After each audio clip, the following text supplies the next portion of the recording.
Hello student. अब तक जो हमने इलेक्ट्रोस्टैटिक्स में जो डिस्कस किया है वो क्या है? Electric charge, properties of electric charge, method of charging. आज डिस्कस करते हैं जो इलेक्ट्रिक चार्ज है उनमें इंट्रैक्शन कैसे होता है, उनमें जो फोर्स है वो किन फैक्टर पे डिपेंड करता है। तो सर कूलम्ब्स के अकॉर्डिंग जो चार्ज पार्टिकल है उसमें जो इंट्रैक्शन है दो टाइप से है, अट्रैक्शन भी है और रिपल्सन भी। इनके अनुसार जो इलेक्ट्रिक फोर्स के लिए दोनों जो चार्ज है Q1 और Q2, दोनों के दोनों चार्ज क्या होने चाहिए? At rest and point charge. और कैसे चार्ज होने चाहिए? पॉइंट चार्ज होने चाहिए। इनके अनुसार जो फोर्स है, फोर्स किन किन फैक्टर पे डिपेंडेंट है वो देखना है। फर्स्ट जो फैक्टर बताया कूलम्ब्स ने, यदि दोनों चार्ज एट रेस्ट है और पॉइंट चार्ज है तो वो डिपेंड करते हैं, it is directly proportional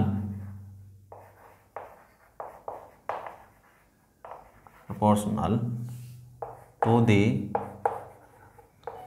product of magnitude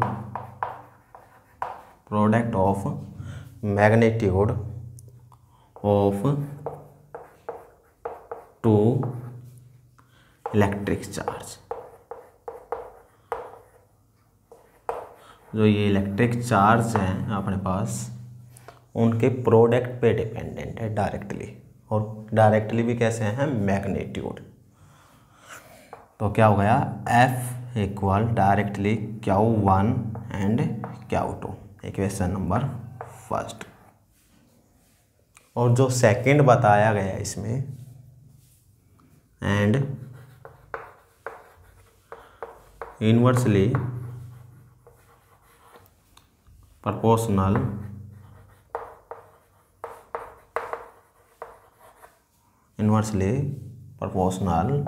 to the square of distance between them। इन दोनों इलेक्ट्रिक चार्ज के बीच में जो डिस्टेंस है, और डिस्टेंस कहाँ से मेजर करनी है? इनके सेंटर से ऑब्जेक्ट के। तो ये जो डिस्टेंस है क्या है? r। और इसके ऊपर भी क्या है? स्क्वायर पे डिपेंड है, f inversely proportional to square of distance, equation number second. जब इक्वेशन नंबर फर्स्ट और सेकंड को क्या किया? Combine equation first and equation second, तो क्या हो गया? F Q1 Q2 अपॉन में R स्क्वायर। इसको हटाने के लिए क्या यूज करते हैं? एक कांस्टेंट यूज करते हैं। तो क्या हो गया? F इक्वल के Q1 Q2 अपॉन में R स्क्वायर। तो ये जो K है अपने पास, Q1 Q2 तो क्या हुए? इलेक्ट्रिक चार्ज, और R क्या हो गया? डिस्टेंस बिटवीन देम, और K क्या है यहाँ पे? K है इलेक्ट्रोस्टैटिक्स कांस्टेंट, या इसको क्या बोलते हैं? Coulomb's constant.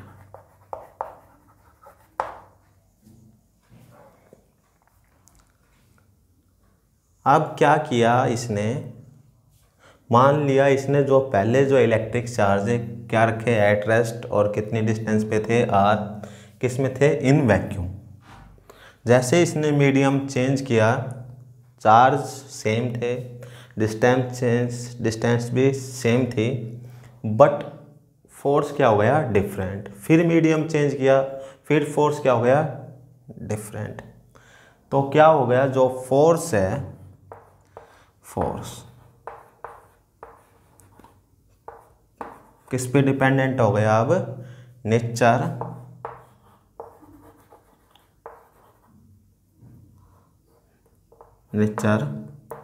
Of medium.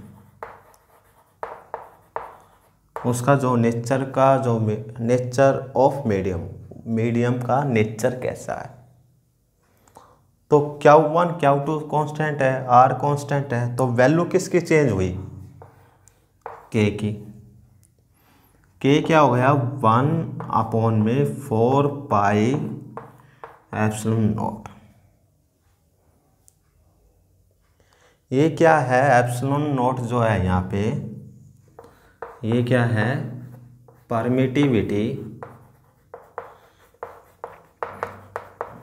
Permittivity in vacuum. फिलहाल तो किस में है ये, वैक्यूम में। जैसे ही हमने मीडियम चेंज किया तो इसकी वैल्यू भी क्या हो जाती है, चेंज हो जाती है।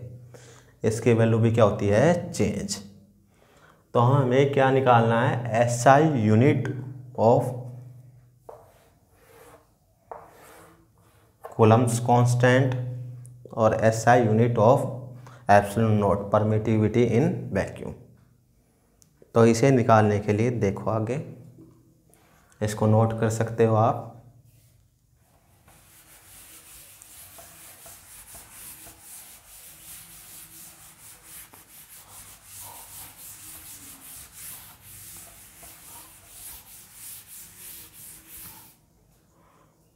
तो अपने पास क्या आ गया, F equal K Q1 Q2 upon में R स्क्वायर। K किसके इक्वल हो गया, F R square Q1 Q2। SI unit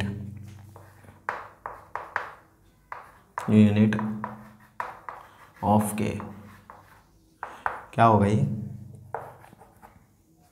F की क्या है, फोर्स की न्यूटन, R की क्या है, डिस्टेंस की मीटर, ऊपर क्या है स्क्वायर, तो क्या हो गया मीटर स्क्वायर। नीचे क्या है, इलेक्ट्रिक चार्ज की क्या है, कूलम, इसकी भी क्या हो गई, कूलम्स। तो क्या हो गया, न्यूटन मीटर स्क्वायर और कूलम -2। इसकी जो वैल्यू है इन वैक्यूम,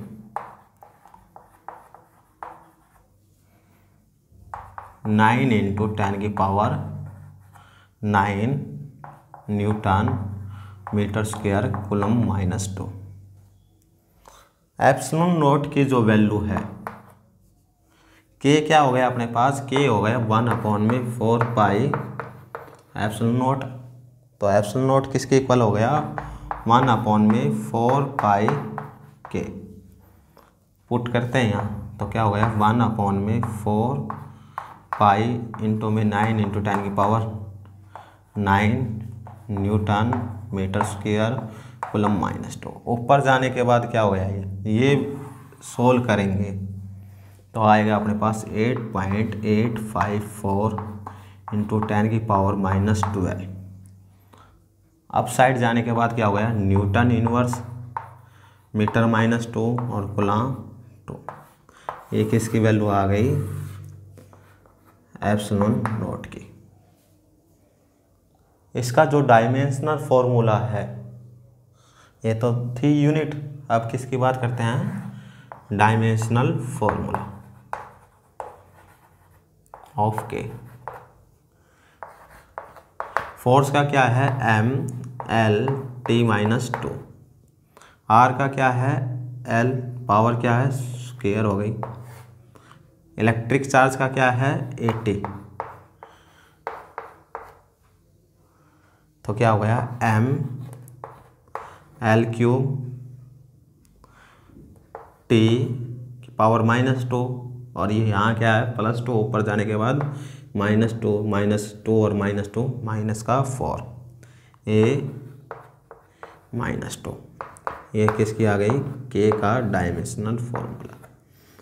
एप्सिलॉन नोट का क्या है, जिस पे प्लस है उसको क्या कर दो माइनस, और जिस पे माइनस है उसको क्या कर दो प्लस। तो m की पावर 1 तो क्या हो गया -1, l की पावर 3 तो -3, t की पावर -4 तो +4, a की पावर -2 तो क्या हो गई +2। ये क्या आ गया एप्सिलॉन नोट की क्या आ गई डायमेंशनल फॉर्मूला, और ये किसका आ गया के का डायमेंशनल फॉर्मूला। और ये क्या है अपने पास वैल्यू है, और ये वैल्यू किस में है इन वैक्यूम, किस में है वैक्यूम के अंदर। जैसे मीडियम चेंज करते हैं तो इनकी वैल्यू भी क्या होती है चेंज। अब आती है limitation.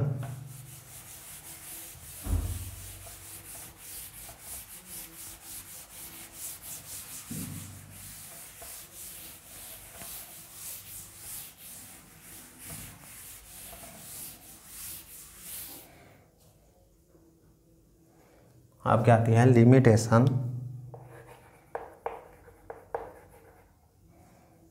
Limitation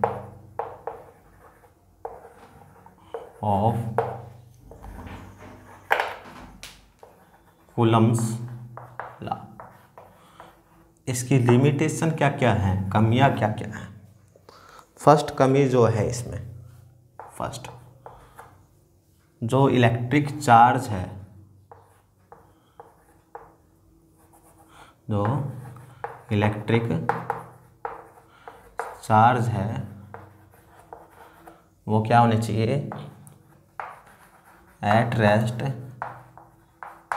and point charge. Electric charge कैसे होने चाहिए at rest and point charge. दूसरा इसमें जो है दूसरी जो कमी है इसमें, ये क्या है नॉट वैलिड, नॉट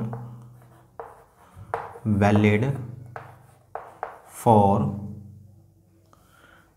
10 की पावर -15 मीटर के लिए क्या है ये नॉट वैलिड। यदि R की वैल्यू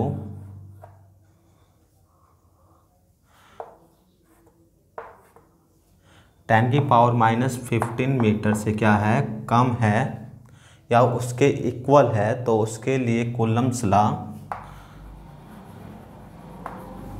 लॉ क्या है नॉट वैलिड।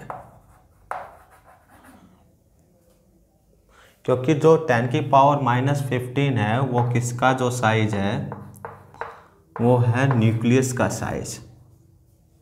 किसका साइज है न्यूक्लियस का साइज। इस पे या इस पे कम डिस्टेंस पे कौन सा फोर्स लगता है इसमें न्यूक्लियर फोर्स। कौन सा फोर्स लगता है न्यूक्लियर फोर्स। तो इसके लिए जो कूलम्स लॉ के लिए जो वैलिड है, जो डिस्टेंस होनी चाहिए Coulomb's law valid only R क्या होना चाहिए ग्रेटर देन 10 की पावर -15 मीटर। R की पावर R जो है किससे ग्रेटर होना चाहिए 10 की पावर -15 मीटर से क्या होना चाहिए ग्रेटर।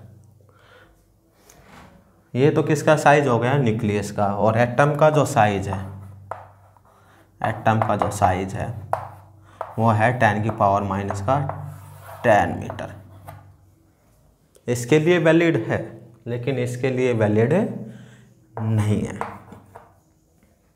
तो ये क्या थी कमियां थी कुछ कूलम्स लॉ की। तो आज पता चला इसमें जो इंटरेक्शन है वो किन किन फैक्टर पे डिपेंड करता है। फर्स्ट है इलेक्ट्रिक चार्ज, दूसरा है डिस्टेंस, और तीसरा क्या है, नेचर ऑफ मीडियम। मीडियम में रखा हुआ जो चार्ज है किस मीडियम पे, उस पर डिपेंडेंट है। Thank you.